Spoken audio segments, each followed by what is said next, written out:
Well, it's about time to get started. So, I just want to kind of level set before I introduce myself, introduce kind of what we're going to be talking about. That, you know, I'm pretty much just a common plain speaker. I'm not going to try to wow you with anything. I'm just going to kind of have a conversation, and I'm going to try to leave some moments for some questions at the end if there are some. And if they're telling me to move the mic closer, so I'll go ahead and follow instructions.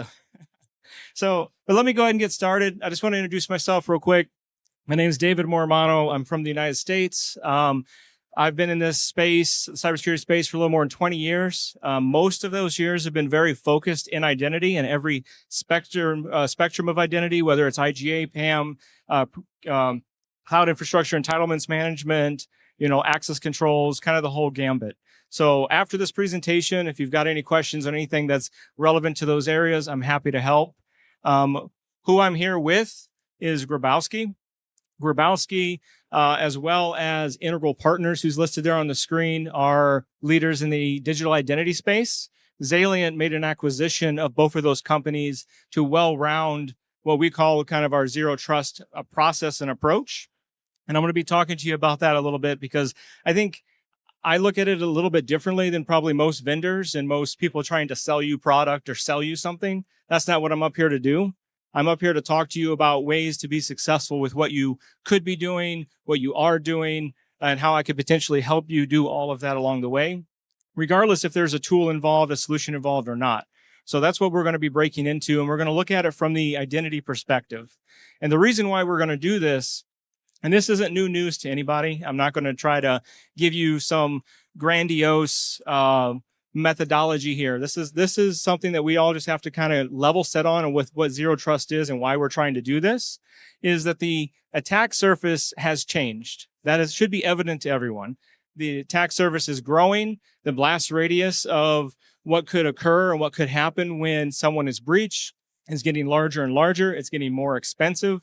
And there's things that are changing in the space right now. And frankly, the way that we used to do things just doesn't work. Now, yes, there's still zero-day issues. There's vulnerabilities. There's people hacking in and doing those things. But if you look at the breaches that have occurred globally the last couple of years, the vast majority are exploiting identities, exploiting people and the way that they do their processes, their secrets, their credentials. People are becoming the weak link in this entire chain. Now, I'm not saying those other things don't exist, but the reality is, and the coin that Gartner likes to say that I like to repeat, is it's easier to log in than hack in today. So it's going to be easier for me to obtain your identity and move into your environment using your identity than it's going to be to try to exploit a vulnerability or a weakness in your security posture as a whole. Still happens, but that's the shift that's occurring. And the reason that's occurring is because the cybersecurity domain landscape is also growing. And people are involved at every level of this. Your identities and your accesses, your permissions are involved at every level. Basically, to summarize, your permissions, your access are everywhere and they're in everything and they give you access to everything. So if you're going to exploit and try to have a larger blast radius of your attack, you're going to attack the weakest link and you're going to get in and hope that they don't have a good identity program and they don't have a good identity posture and they haven't right-sized access. They haven't put in just-in-time provisioning and all these ways that they could eliminate that blast radius.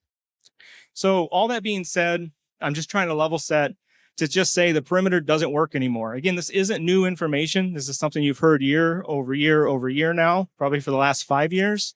But the reality is it's because the human, the person, is the weakest link. The identities tied to that individual are the weakest link. And then we look at expanding that understanding. And we'll talk about this here in a little bit when you get into machine identities and non-human identities, the non-carbon-based life forms that have access in your environment. They're all going to be tied back to a person who's going to open the door to allow those to be exploited. That's what is happening right now. Every phishing attack, every ransomware attack, everything you see is tying back to an individual who either did not properly follow process or was following process, but there wasn't the proper controls around their access. And we always talk about insider threats, and we always talk about, someone who's devious in the organization, but most of these are not necessarily an individual trying to do something nefarious. It's someone who's taken their access and used it in a nefarious way, even without their knowing. And that's really where kind of zero trust comes in. And I'll talk about that here in a moment, because this is an issue that we need to solve. We need to collectively come together and realize this is not a technology problem. This is a systemic problem that we have with people and process. The technology and the tooling is just that. It's tooling and technology that allows us to address these issues. But if we don't look at it that way, we go after the tool first, we go after the solution first, or try to add in a new product, we're not fixing the systemic issue that we're having in our environments. So the concept of zero trust, and this is where I will differ probably with a lot of the vendors here that are talking about zero trust. They're trying to sell you a product. Zero trust, just to be clear, is not a product. It is not a thing. It is not a thing you can buy. It is not a thing you can put in. It's a methodology and an approach. And I took this particular one from the NSA. This is a document produced earlier this year. If you would like a copy of the NSA document that this is taken from, just contact me after the talk and we can get that to you. But the reality is zero trust is broken into many pillars. It's a paradigm and an approach. And yes, there's product and tooling in each of those pillars, but what ends up happening is you'll go after a particular product and say, well, I'm going to tackle device management. I'm going to tackle user management, and I'm going to get this tool to come in. But what you're doing is building a silo unintentionally that's going to keep you from leveraging true identity security throughout your entire identity fabric, which is a concept I'm not necessarily going to cover in this talk, but I hold entire workshops on the identity fabric and how to be successful with that. But the reality is you can't look at this particular layout of zero trust and say, I'm going to buy a product to fix this, because that's just not going to happen. If a vendor is telling you, I do end-to-end zero trust with product A, they're just not being factual. They can do a piece of zero trust, but not end-to-end zero trust. A lot of times you'll go in and talk about zero trust network access. Well, we're really talking one pillar here, not end-to-end zero trust. So with that in mind, with the fact that this is a process, this is a journey, this is something that we need to put our plan and a strategy around to be successful with, there's not one particular process that's going to work for everyone. We have to come in and ask ourselves some really hard truths, some hard questions. What are we good at? What are we not good at? What methodology and approach is going to work for you? So over the last 20 years, I've worked in multiple different industries, and I can guarantee you each of those companies that I work with are just as unique as the people working within those companies. You have the same objectives and the same goals in mind. We follow similar frameworks, but the way that we get there is going to be different for every single company and every single organization. Because if you don't treat it with the uniqueness that it requires and build a strategy and a plan and an approach to reach all of those pillars across zero trust, you're just never going to get there. And if you have a particular methodology, that methodology is not going to work for every single company and every single organization, because the people within it are going to have unique processes, unique cultures, unique way of doing things. And I'm pretty sure we've always encountered where we're trying to introduce something new and people say, well, I've always done it this way, or I've always done it that way, or what's the value in this and what's the value in that? You get this pushback.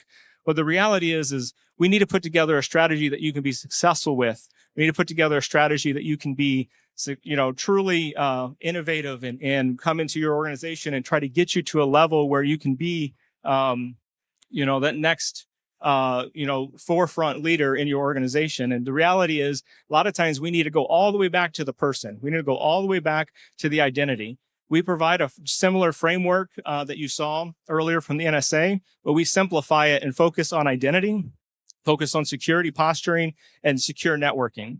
Now, the reason why I'm going to highlight identity here today is that I truly believe that we can do security posturing appropriately. We can do secure networking appropriately, but as long as we don't do identity appropriately, those other two don't matter as much. Because as soon as I get access, I can walk right in that door and my blast radius can be as large as my access is. I don't care how many bars you put on the windows, how many locks you put on the doors. If you have a user that's going to open them anyway, it's not going to matter. It's not going to matter as much, I should say. So we're going to go back and we're going to talk about why identity is such an important piece of this. Because again, this is a journey, this is an approach. And I will add that I'm going to be talking about this again from the identity perspective, but if you and your organization feel you have a good handle of the identity side, you need to work on that security posturing, you need to work on that networking side, you're already beyond most organizations at that point. And I'd like to have a conversation with you about what those next steps actually look like. Because a lot of people say, well, I bought an IGA tool, or I bought a PAM tool, or I bought an access management tool. So I do identity. Well, the reality is more than likely you do a piece of identity. You do a portion of identity. And unfortunately, a lot of folks focus on just the human aspect of this. And yes, the human is the weak link, but again, they're tied to machine identities. They're tied to non-carbon-based life forms that have this access. So we have to look at the entire spectrum, the entire gambit. And the reality is, everyone talks least privilege, but I've never seen an organization truly do least privilege appropriately. They do it in pieces and they do it in pockets. You talk about role-based access controls and attribute-based access controls, policy-based access controls, and we come into an organization and they're doing a piece of that in a particular group or with a particular team. It's not as spread in the organization as it needs to be. So the concept of least privilege is the foundation of zero trust. Trust no one, always verify. Make sure they have the right level of access when they need that access. But the reality is that never comes to fruition. The other one here that is really a linchpin is the ownership and accountability. Ownership of your accounts, ownership of your processes, ownership of your solutions that you have in the environment is one thing. The accountability is where everyone, falters. If you're able, and I haven't seen an organization that has true inventory of ownership across the organization of who owns what account, what process, what asset. You can put everything into your ITSM product. You can have your CI, your configuration items and all that documented. You can have your certification processes documented and followed, but there's always going to be a portion of accounts and assets in your environment that you're not going to be aware of if you're not truly doing some sort of detection and evaluation and discovery in your environment. Once you discover everything, you still have the question of who's responsible for these things. So I'm just giving you that as just a tidbit of an example of how big of an issue identity can be in your organization. It truly is coming down to ensuring that not only people have the right access at the right time for the right reasons and the right purposes, but it's who's responsible for all of this. Because we're going to talk about here in a second what this really means. It's not just the ability to detect and respond, but it's the ability to ensure that you're ready for when something happens, because something will happen. That's one of the concepts of zero trust. Zero trust is built on 7 different principles. One of those principles is assume you're already breached and there's already an issue. So prepare for that. Ready yourselves for that. The reality is over 80% of all of these breaches that are occurring today are related to the identity. So that's a number that we should be taking seriously. Yes, you should, ensure that your security around your network is great. Yes, you should ensure that your security that you have within policies and procedures are great. But again, you need to ensure that the users, the people, those that are involved, those that are going to have the right impact, the negative impact, regardless of what the conversation is, truly understand what they're doing, which is a challenge all in itself. So we'll talk about that here in just a moment, because the reality is there's more than one kind of identity. So I don't want anyone drawing any conclusion that if I'm talking identity, I'm talking you as a person, as a carbon-based life form, walking and breathing, that you are the only thing that has access in the environment. The reality is access is everywhere and it's in everything. I can't count. It's about 1-to-10 ratio to machine identities. So look about how many people are in your organization, times that at least by 10. Sometimes by 20, sometimes even by 100, depending on what kind of industry you're in. That's how many machine identities you have in your environment that have either just as much access as you do, more access, or access that's simply unchecked and we don't even know. And that's a big issue just in itself, is that discovery and awareness of who has access to what and what they're doing, what their behavior is, what their structure is. And we're not just talking internal users, we're talking third parties, we're talking your consultants that you bring in, we're talking people that just visit you on a weekend that need badge access. I mean, we have to look at the entire gambit of who you're letting in your organization, when you're letting them in, why you're letting them in, and have proper access controls end to end. Because all it takes is one person to open that locked door that you just put multi-factor on, or you just put some sort of multiple challenge step through that you have to verify. Once they're in, they're in. When they're in there, what level of access do they have? How are we tracking their access? Is that access appropriate? Do they even know the level of access they have? One of the biggest issues with CIM, or Cloud Infrastructure Entitlements Management, which is another piece of the identity structure within Zero Trust, is to go out and discover what all someone has access to and understand what we call the path to privilege. How do they have that privilege? How do they obtain that privilege? I've seen multiple organizations that go ahead and give a group or an entitlement that provides access to a dev cloud environment. But because of the inheritance and the path to privilege, that inheritance gave them access to production environments with production data where all they believed was access to a dev environment. Do we have that understanding? I would say 99% of organizations simply do not. And that's a big issue. So we need to take our steps back, go ahead and understand that path to privilege, understand who has access to what they're doing with that access, and then put in proper controls to ensure that that access stays in check, not only from a human perspective, but from a machine perspective. And this is kind of a rough diagram to kind of show the inner workings of identity and the pillars of identity. If I were to really show you kind of the architectural design of all this, it would be much larger and much more complex.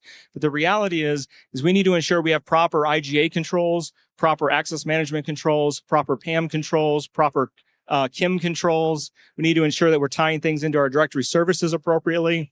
And yes, we have a box we could double click on here when it comes to your security controls, the security tools, your SOC, all the above.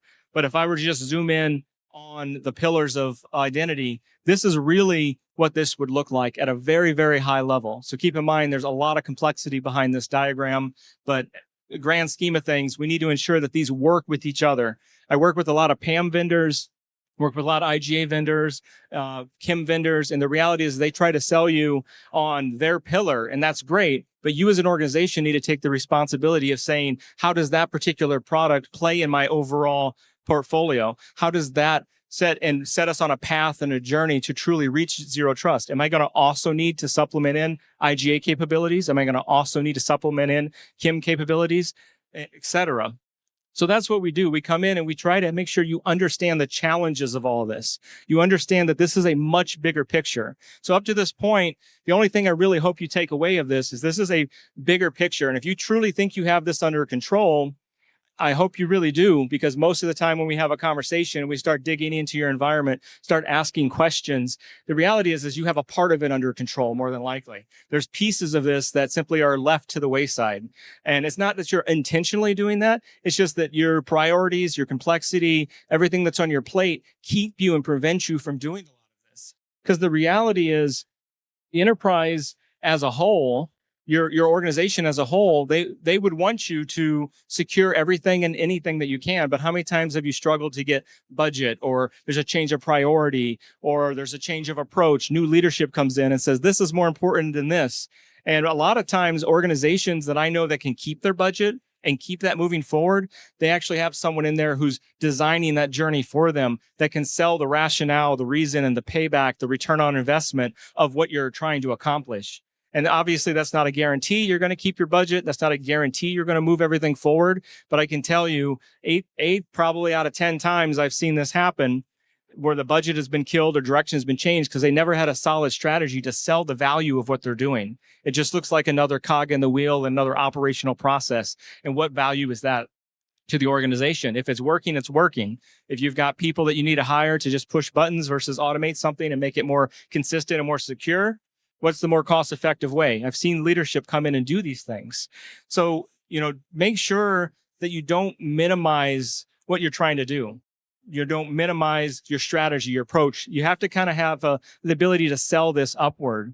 And the other side of it, another challenge that occurs quite a bit, if you are going to go in this journey and we are going to take you down this path and we're going to talk to you about all the areas of identity that we can help you with, the term zero trust is a little misleading from that perspective, because it isn't that you're going to have an organization where you don't trust anyone's access. That's the goal. That's the mindset. But the reality is there's variations of trust throughout the entire organization. You're going to have users that are already going to have assumed access to something versus another thing. It's really right-sizing that access appropriately and challenging where you need to challenge.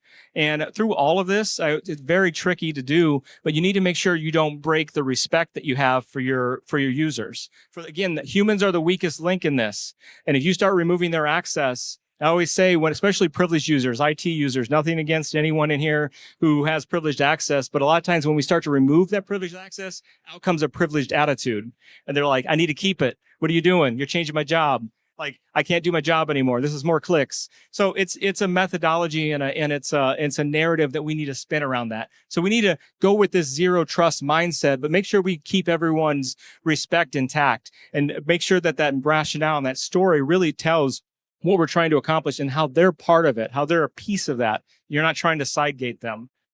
So the way that this really works, and I'm not going to ask you guys to kind of self-evaluate, but again, this is from the NSA. It's that document that I mentioned. I'm more than happy to share. It's public access, but I'll give you the link to it. Is most people are still in this preparation stage.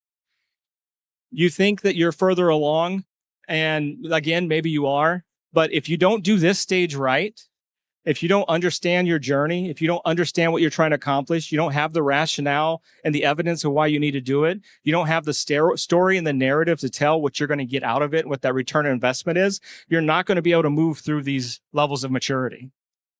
I've seen many organizations think that they're here in the blue. I would say most organizations probably think they're in the blue when we start talking. The reality is they're kind of somewhere between the red and the orange here. They've got some plan, some strategy. They've implemented some stuff, but the big picture isn't there. That holistic vision isn't there. And again, what happens? Leadership changes, directions change, priority changes, funding disappears, and now you're stuck. You're stuck with what you have. 10 years from now, you'll have a team of people just kind of living what you've already created instead of moving it over that hump. So the concept of starting with identity within Zero Trust is to kind of get you over that hump. Understand who has access to what has access to what, get you to a level that you truly understand what's going on in your environment and build that strategy and plan to allow you to move across all the pillars of Zero Trust. Can you technically start other places? Yes. But the reality is the rate of success we have seen starting with identity is truly like it's probably a 1 to 10 ratio. If I'm just kind of making up ratios, which is what most talks are all about, right? Making up statistics. But the reality is we're assuming a breach. We're assuming something's already going to happen. We have to prepare ourselves for it. We have to make sure that we verify consistently. This is stuff that you guys know. I know these are the things that people say all the time about Zero Trust. But the reality is this is what we strive for in phase 1, right? This is what people talk about, but they don't talk about what comes after that. And if you really look, what comes after that is planning, communication, making sure that we're vigilant, and making sure that we do regular assessments. I know how many times I've gone into an organization, we did an assessment 5 years ago. Like we knew where we were. Like, so that's where we are today, right? Well, maybe part of it, but the reality is this needs to be continual. This isn't a one and done thing. The concept of Zero Trust is, again, a mindset and a paradigm that you're going to have to put into your DNA of your organization and make sure that it's something that is continually evolving and continually growing. So then we move on to kind of that design phase, that phase where the reality is we're now architecting a solution. We're building out that roadmap. We're building out that strategy of how you're going to obtain all of this. So taking it all the way back, what we need to do, if I just had to simplify all of this, make sure you understand where your current state truly is. Do a state of the union assessment. Know where your maturity is. Know where your gaps are. Know where your vulnerabilities in your process chain. I'm going to make sure it's very clear, your process chain, not your technology portfolio, your process chain, because that's what's going to affect your organization. So when you change process, you're affecting people. When you affect people, that's when the uproar happens. If you have to understand that if you go back 10 years ago, it was very common in cybersecurity to say convenience and security don't mix. They're oil and water. The reality is today, to make this accomplished, you have to mix them. You have to make security convenient because people are people and they will find every way around it, even if it's technically more work because they don't want to do it because it wasn't convenient for them. They weren't involved in the story. They weren't involved in the project narrative. And that's what we can come in and help with. So the reality is, how do we introduce all of this and make it as frictionless as possible? Because you're always going to get someone who's going to complain, but you don't want the entire organization complaining at the same time because that's where the noise comes in. That's when your project gets stalled. That's where you have bigger issues. And it can't just be the CISO says, do it. Here's the policy, do it. That's great. But people are going to find a way around that if they can. So to kind of bring this to somewhat of a close, we have this cybersecurity life cycle that we like to talk about. And if you're familiar with NIST, I use NIST all the time. I do assessments against NIST. So this is going to look very familiar, but to actually do the cybersecurity life cycle, we have to introduce this kind of repeating approach where we're identifying, protecting, detecting, respond, recover, and review. And I can tell you where most people fail is the identifying and the review part. They're going to find something to protect against because they found an issue in the environment. They're going to respond a knee-jerk reaction to something. They're going to try to recover from whatever just occurred, but they're going to do these kind of out of order because they don't have a plan and strategy. Because the piece that's really missing around all of this, and I don't know if you've read the new NIST CSF 2.0, where it introduced governance. Governance is kind of the glue around all of this. But the reality is, I'd like to say, if you were doing this appropriately, what you're really trying to do is create readiness in your environment. You have to assume a breach. You have to assume something's going to go wrong. You have to be able to respond to that, and you have to be ready to respond to that. And if you're getting yourself to that level, you're hitting that first pillar, that first series of principles within Zero Trust. So again, I just want to just make sure it's understood. A holistic, integrated approach is what's needed. Hopefully that little bit is clear enough, hopefully after this conversation, that you need to have that holistic view. Again, I'm not saying anyone can't help you in particular. You probably have great people in your organization, but you really do need to bring people to the table that have done this successfully before. There's time and time again, people internally will try to say the same message. It just takes an outsider to say that same message a different way. And sometimes it resonates with leadership.